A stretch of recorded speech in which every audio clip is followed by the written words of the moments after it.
Buenas tardes, compañeros y tutor. El día de hoy quiero compartirles un poco de las apreciaciones que he tomado del texto de Enrique Dussel sugerido para realizar este resumen académico especializado. Primer elemento, creo que hay que tener en cuenta que el texto es muy diciente, ya que pues el profesor Enrique Dussel es un tratadista muy importante en Latinoamérica, principalmente con sus propuestas de epistemologías del sur global, donde encontramos África, India, bueno, Latinoamérica. Creo que es un tema que nos compete por estar en ese sector. ¿Listo? El texto habla en un primer momento de un deslizamiento semántico donde toca el tema de Europa, empieza a hacer un análisis o una tanto etimológica, históricamente como conceptualmente, la evolución del concepto de Europa, porque no es lo mismo según las diferentes etapas, solo como lo pudimos ver en el documento. Voy a enfatizarme, pues debido al tiempo, con los apartados más importantes a mi modo de ver.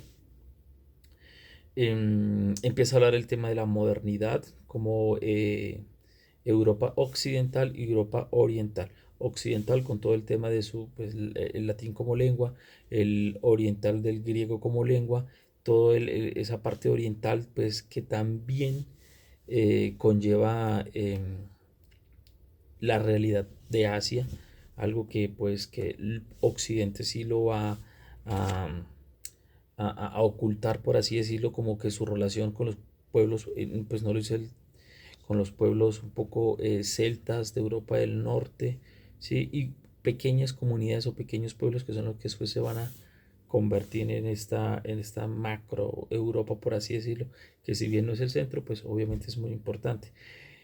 Dussel es bastante enfático en que no es el centro, Europa no es el centro de Europa occidental como lo propone ser con esa propuesta eurocéntrica, como que de generar lineamientos para con sus pares, ¿listo?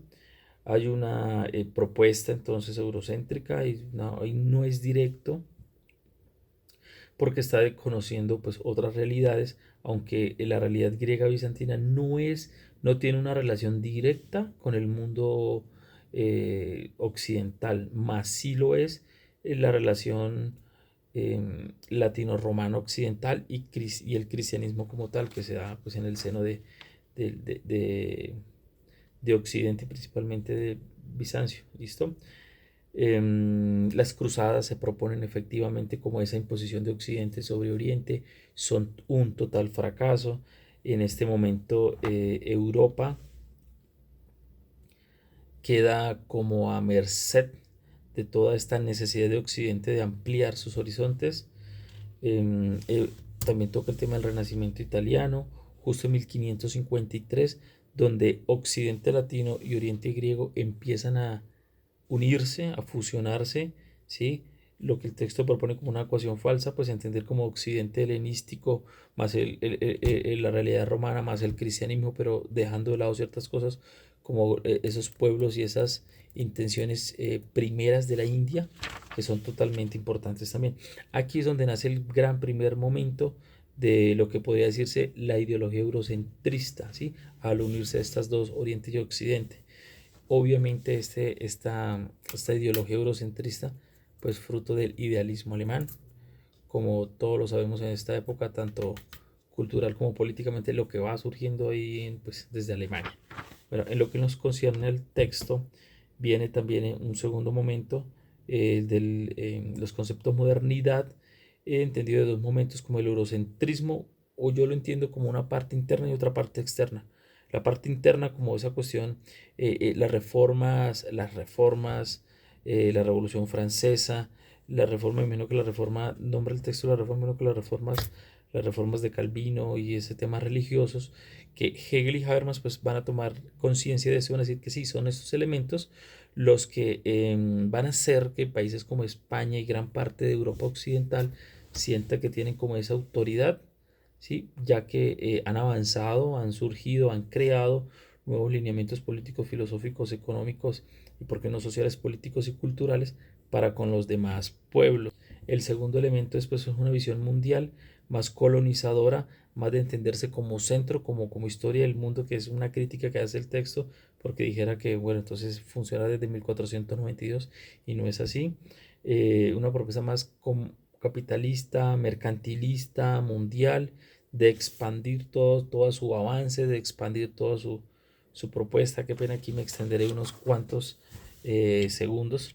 Y pues, como para terminar, un punto que me parece interesante, el punto tercero sobre el mito de la modernidad.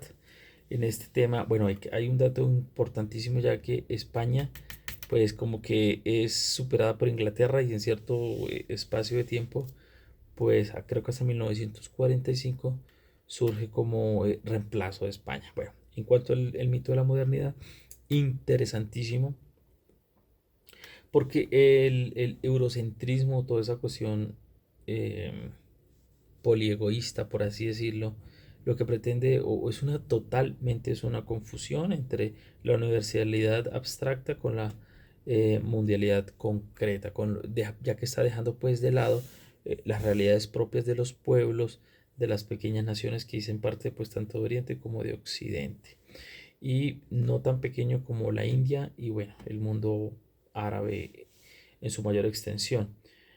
La modernidad como paradigma entonces nace en el siglo, a finales del siglo XV, y contiene ciertos elementos que sí hace parte enunciarlos, como se concibe superior, es una exigencia moral barbárica, usando la fuerza, ¿sí? Y siendo como ese faro, como ese camino ideal, con una propuesta educativa para los demás pueblos que van anexándose a ella.